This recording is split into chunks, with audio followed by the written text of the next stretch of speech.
दिल्ली में चोरों ने महज आधे घंटे में कंप्यूटर शोरूम का शटर तोड़कर 100 लैपटॉप और 2 लाख रुपए कैश चुरा लिए।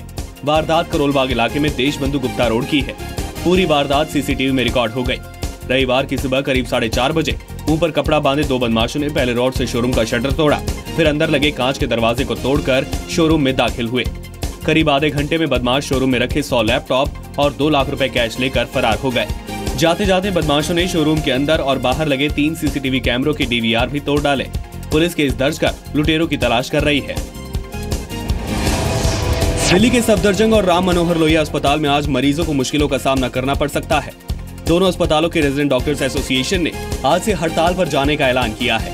रेजिडेंट डॉक्टर सफदरजंग अस्पताल के वर्धमान महावीर मेडिकल कॉलेज और आरएमएल अस्पताल के मेडिकल कॉलेज को इंद्रप्रस्थ यूनिवर्सिटी से हटाकर दिल्ली यूनिवर्सिटी में शामिल करने के प्रस्ताव का विरोध कर रहे हैं।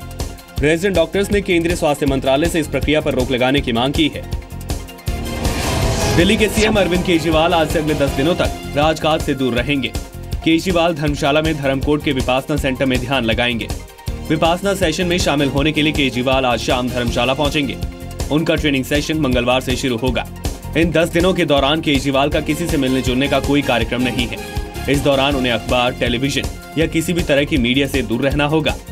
केजरीवाल का विपासना सेशन ऐसे वक्त में हो रहा है जब पिछले कुछ दिनों में दिल्ली में एपी के 3 विधायक जेल की हवा खा चुके हैं। दिल्ली में साइकिल ट्रैक समेत नॉन मोटर्स व्हीकल लेन में गाड़ी चलाने वालों को 2000 रुपए का जुर्माना देना पड़ेगा। दिल्ली सरकार की ओर से जारी अधिसूचना के मुताबिक साइकिल ट्रैक या एमएनवी लेन में गाड़ी खड़ी करने या किसी भी तरह के अतिक्रमण पर भी जुर्माना देना होगा। दिल्ली पुलिस में असिस्टेंट सब इंस्पेक्टर या उससे ऊपर के रैंक के अधिकारी और दिल्ली ट्रांसपोर्ट डिपार्टमेंट में हेड कांस्टेबल को जुर्माना वसूलने का अधिकार दिया गया है।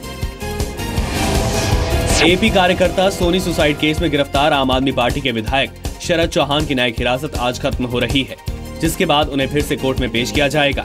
रविवार को पुलिस ने कोर्ट से शरद चौहान समेत बाकी आरोपियों की रिमांड मांगी थी, लेकिन कोर्ट ने सभी को 1 दिन के लिए जेल भेज दिया था। पुलिस ने जांच के दौरान कई मोबाइल और लैपटॉप जब्त किए हैं, जिसमें आरोपियों की आवाज और विजुअल्स हैं। उन सब ने मिलके रमेश भारद्वाज को हर स्टेप पे हेल्प की है। इसके निर्देश पे सारी हेल्प हुई है, इसको बेल कराने में, वो कराने में। बाद में ये जो सारी सीडी बनाने में 15 लाख, वो सब इसके निर्देश पे हुआ है। सब जगह ये मास्टरमाइंड है और हमारे पास साइंटिफिक एविडेंस है जो हम कोर्ट को दे देंगे। मुंबई में धारावी रीडेवलपमेंट प्लान को तगड़ा झटका लगा है। लगातार चौथी बार टेंडर प्रक्रिया फेल हो गई है। धारावी रीडेवलपमेंट के लिए टेंडर भरने की आखिरी तारीख 30 जुलाई थी, लेकिन किसी भी कंस्ट्रक्शन कंपनी ने रीडेवलपमेंट के लिए टेंडर नहीं भरा। बीएमसी चुनाव को देखते हुए फडणवीस सरकार ने 2004 से अधर में लटके प्रोजेक्ट को गति देने के लिए इसी साल 30 जनवरी को पहली बार टेंडर जारी किया था, जिसमें 16 बिल्डर शामिल हुए, लेकिन बिल्डरों की बड़ी एफएसआई की वजह से टेंडर वापस ले लिया गया था।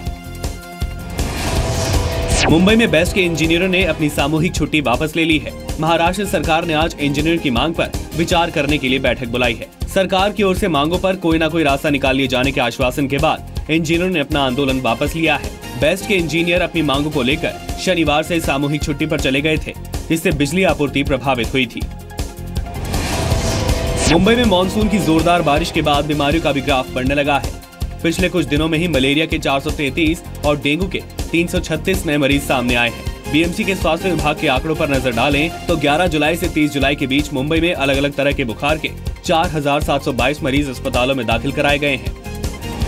मुंबई पुणे एक्सप्रेसवे पर सड़क हादसे की रोकथाम के लिए जल्द ही स्पेशल पुलिस ऑफिसर्स की तैनाती की जाएगी।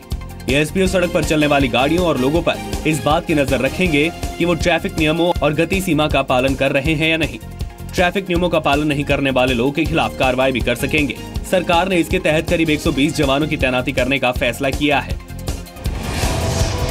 मुंबई में हैरी पॉटर सीरीज की नई किताब को जबरदस्त रिस्पांस मिल रहा है।